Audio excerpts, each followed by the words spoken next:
Primeiro culto de missões e arrecadação em prol do Projeto Anapiana 2026, 23 de agosto de 2026. E esse é só o primeiro de muitos que ainda virão. Foi um culto especial, de muita alegria, comunhão e, acima de tudo, conscientização sobre a importância de fazer missões e levar o amor de Cristo a quem precisa. Agora, você vai conferir uma vinheta com alguns dos melhores momentos desse culto. Mas fica até o final, porque temos um trecho muito especial do testemunho e da palavra ministrada pelo nosso preletor, o embaixador de missões do amor e evangelista da nossa igreja sede, a Igreja Evangélica Manancial da Vida, Ministério Mover de Deus, em parceria com a nossa Convenção de Missões CIPE. Então aperta o play, curte, comenta e compartilha. Vem com a gente porque a missão continua. E nós estamos disponíveis. Faz-me morrer pras coisas desse mundo. Faz-me esquecer as coisas que me afastam de você. Teu nome é como um unguento derramado em minhas feridas, que me cura, restaura a alegria.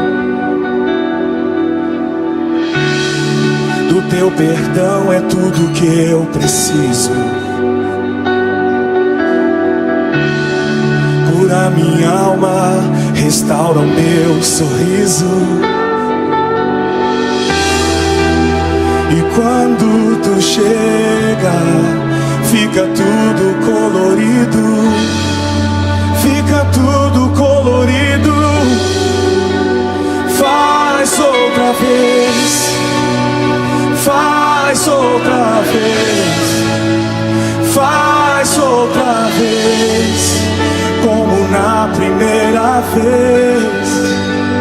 Faz outra vez, faz outra vez, faz outra vez, como na primeira vez. Surpreenda-me de novo, Rei dos Reis, como na primeira vez, como na primeira vez. Surpreenda-me de novo, Rei dos Reis, como na primeira vez.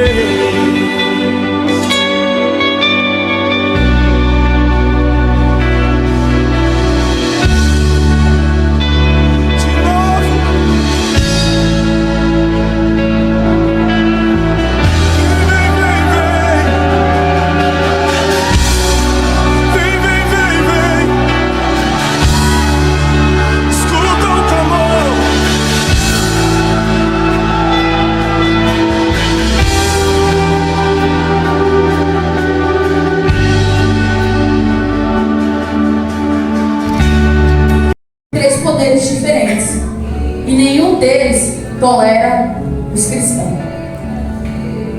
Quarto na lista dos perseguidos, o Sudão. Todos estão em esperança, todos estão sem esperança, sem saber como agir ou como viver. Você consegue comer apenas uma refeição por dia, às vezes nem nada. As pessoas estão enfrentando uma vida difícil. Um golpe de Estado e a guerra frustraram as esperanças de liberdade religiosa no Sudão. O conflito deu aos grupos extremistas mais oportunidades de ataque contra os cristãos. Quinto lugar, Eritreia. Policiais têm perguntado qual é a fé. De todos os que eles escolhido um caminho difícil. Meu marido não sabia sobre minha fé, então tive que manter a aparência de muçulmano, enquanto seguia Jesus secretamente. A conversão ao cristianismo é punida com morte pela lei islâmica. Caso o governo descubra a conversão de um afegão, a única opção, irmãos, é fugir para não morrer. 12º. Na Índia, nos momentos mais difíceis, Deus envia alguém para nos ajudar. muitos enfrentam perseguição por causa de Cristo. Por que eu não deveria enfrentar também? Me sinto honrada em sofrer por seu nome. Extremistas hindus visam limpar o país do islamismo e do cristianismo, muitas vezes com violência extremas. Evangelho de Jesus Cristo, segundo Marcos, o tema deste lindo trabalho, o capítulo de número 5 e o versículo de número 19. Aleluia, glórias a Deus. Obrigado, Jesus. Aleluia. Ele de Cristo hoje está conosco.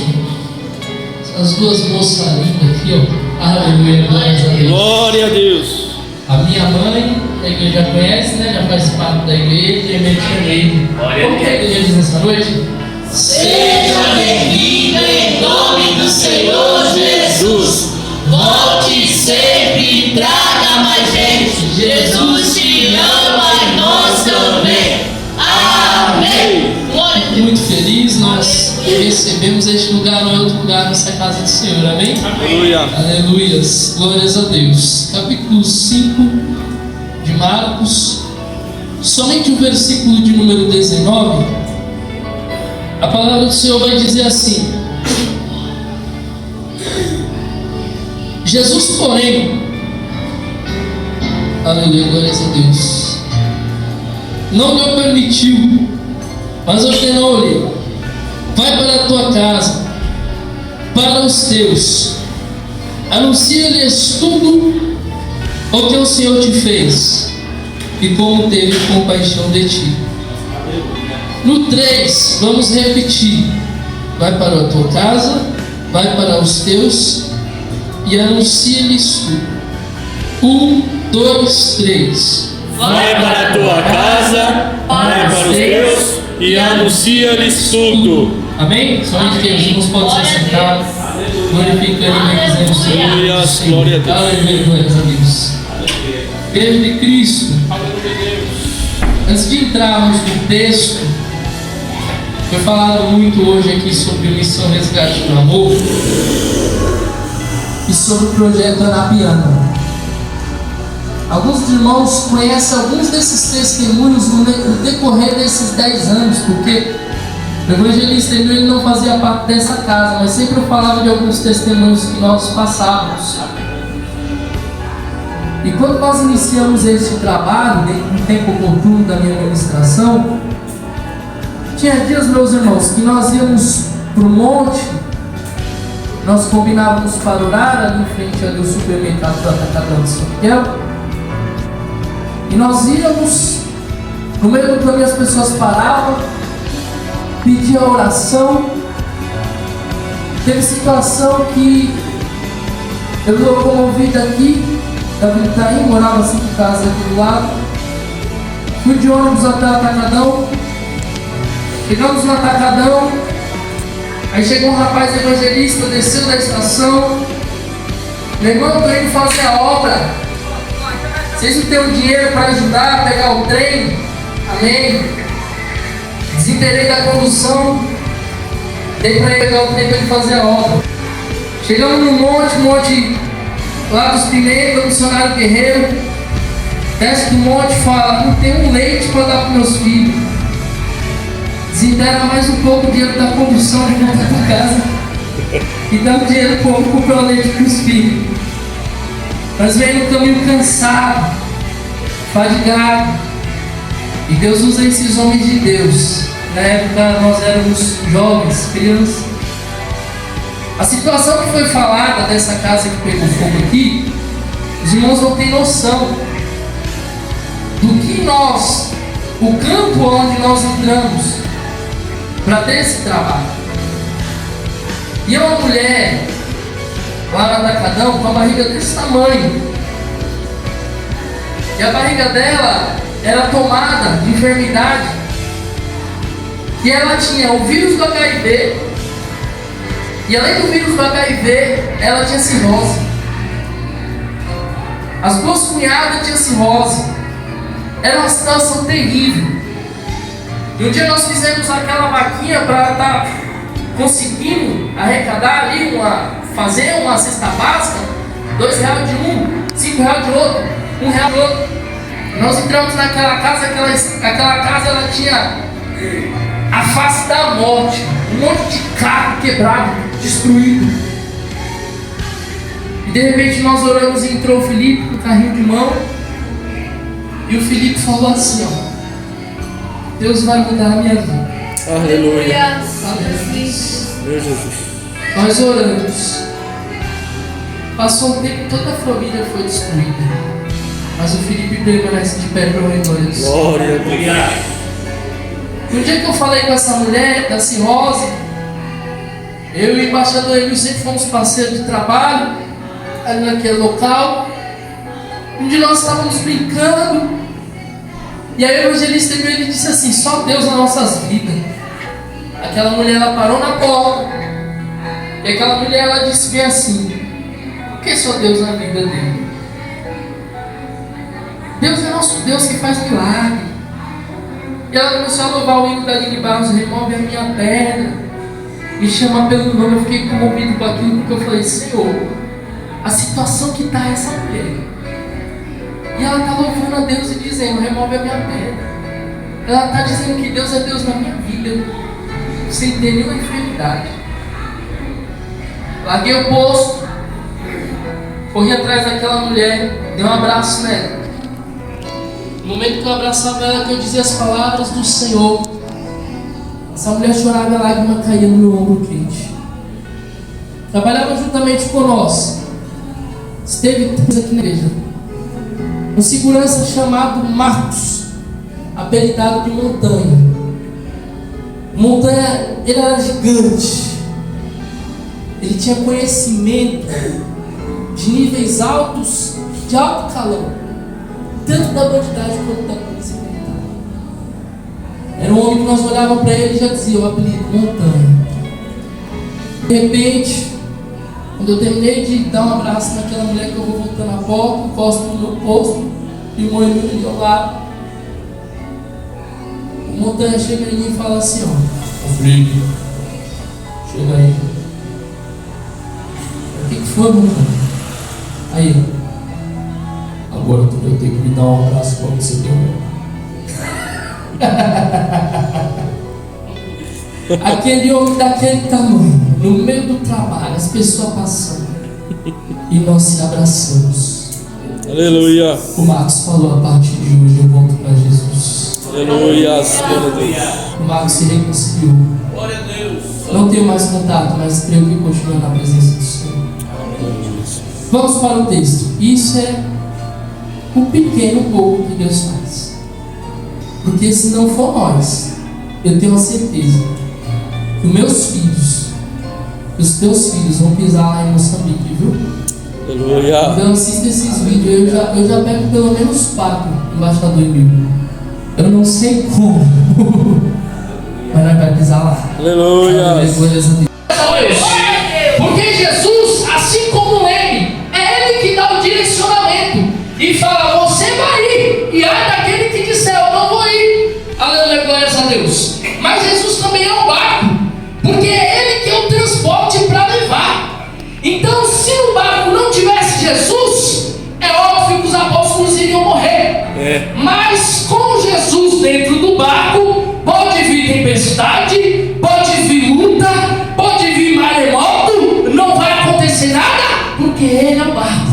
Ele é o transporte. E digo mais: Jesus também é o barco, Jesus também é o caminho, Jesus é por onde nós iremos transitar. Então entenda, a situação da tempestade antes da libertação é uma prova para ser aprovado para algo maior. Só que esse algo maior, agora você vai cair para trás. É pior ainda. Meu Deus. Aleluia, Jesus. Porque tem gente que pensa que porque está passando uma prova, ou uma situação, ou um teste de Deus, vai passar aquilo e depois vai ser maravilha. Não, eu vou te dizer, segundo essa palavra, vai ser pior. Meu Deus do céu, mas como assim, evangelista Felipe? Aleluia, glórias a Deus. Você imagina a situação: os apóstolos no meio do mar, com a tempestade, eles clamando: acorda acorda que nós vamos perecer. Jesus pega, acorda, fala: homens de pequena fé, chega diante do mar, aquieta-te, vento, emudece. Só que aí nós entramos no segundo ponto. Aleluia, glórias a Deus. Conhecendo o terreno. Aí imagina os apóstolos: agora está uma maravilha. Jesus: não, nós só estamos começando o trabalho, porque agora nós vamos descer na terra de Gadara. Aleluia, glórias a Deus. E o porquê ir à província dos Gadarenos e Gerazenos? O que tinha lá? Aleluia, Jesus. Quem morava lá? Oh, glórias a Deus, aleluia, Jesus. Por que ir nesse lugar? Aleluia, Jesus. Irmãos, a província de Gadara, ou de dos Gerazenos, essa província era uma cidade que ela ficava próxima de Decápolis, são um conjunto de 10 cidadelas, onde ficava aproximadamente 60 quilômetros abaixo, no sudeste, no sul do Mar da Galileia. Só que quando eu fui pesquisar, deu ruim. E Jesus, após passar uma turbulência dessa, após passar a tempestade, os apóstolos pensaram que agora vai ser mamão com açúcar, a coisa vai ficar pior. Porque o lugar onde eles estão é um terreno escarpado. A terra onde se chama Gadara é um lugar que é íngreme, de difícil plantio, é um lugar de poucas casas e é um lugar de túmulos. Pesquisando mais a fundo, vai dizer que existiam precipícios em Gadara, onde existiam antigas cavernas, aonde pessoas doentes e pessoas que estavam afastadas, sem família, até mesmo por causa da doença, se escondiam nessas cavernas afastadas, se escondiam perto desses túmulos e usavam como morada. Haja vista que este povo era um povo gentil, a qual a palavra do Senhor vai dizer que eles eram gregos pagãos. Por não ter muito conhecimento, eles adoravam a vários deuses, era um povo politeísta e tinha-se como costume criação de porcos. Nós vamos ver na palavra do Senhor, em Levítico capítulo 11, o versículo de 11, nós se aprofundamos dentro das Escrituras. Só que aqui tinha um povo que criava porcos que estava distante, um povo que estava esquecido, um povo que estava enfermo, um povo que estava em uma terra que era como terra de Lodebar, uma terra de esquecimento. E a pergunta continua: o porquê de ir à província dos Gadarenos e Gerazenos? Eu te digo a resposta: para salvar. Aleluia.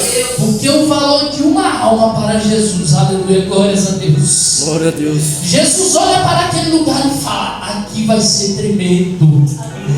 Jesus olha para as situações de declínio e fala: o que tinha lá? Um lugar sem muito recurso, demonstrando pouca vida, mas ali estava chegando Jesus carregado de vida. Aleluia. Quem morava lá? Pessoas esquecidas. Jesus estava chegando para dizer: eu me lembro de você. Aleluia, Deus. Pessoas enfermas, Jesus chegando para dizer: eu sou a cura. Aleluia. Pessoas sem perspectiva de vida, para Jesus dizer: eu sou a vida. Aleluia, glória a Deus. E aí quando ele sai do barco e chega naquela terra, já vem de encontro o endemoniado de Gadara, saindo do sepulcro, quebrando tudo. A palavra do Senhor vai dizer que as correntes e os grilhões daquele homem não era forte o suficiente para contê-lo. Eu fico me imaginando os apóstolos, acabamos de sair de uma tempestade, agora me vê esse doido babando, pulando para cima de nós, vindo do sepulcro. O que tu quer, Jesus? Aleluia, glórias a Deus. Eu imagino o evangelista, embaixador Emil, aleluia, a imponência de Jesus. Eu estou aqui para salvar. Aleluia. Eu estou aqui porque eu tenho um propósito. Glória a Deus. Eu quero te dizer uma coisa nessa noite. Para seguir a Jesus, eu e você temos que estar dispostos a passar por furacões. Eu e você temos que estar dispostos a passar por tormentas. Eu e você temos que estar dispostos a ver pessoas endemoniadas para que elas sejam libertas pelo poder do nome de Jesus. Aleluia, é verdade. Sabe por quê, igreja? O que tinha esses homens? O que esses homens iam buscar da parte de Jesus? Para encher eles. Porque Jesus, sendo Deus, é dono do ouro e é dono da prata. Para que riqueza? Glória a Deus. Jesus tem recurso para tudo. Para nós. Aleluia. Só que eu te digo, esse recurso que você espera, se você estiver esperando dinheiro, se você estiver esperando bens que são corrosivos, que a traça corrói, se você estiver esperando isso da parte de Deus, meu querido, para. Porque o que Jesus quer trazer para mim e para a tua vida é salvação. Aleluia.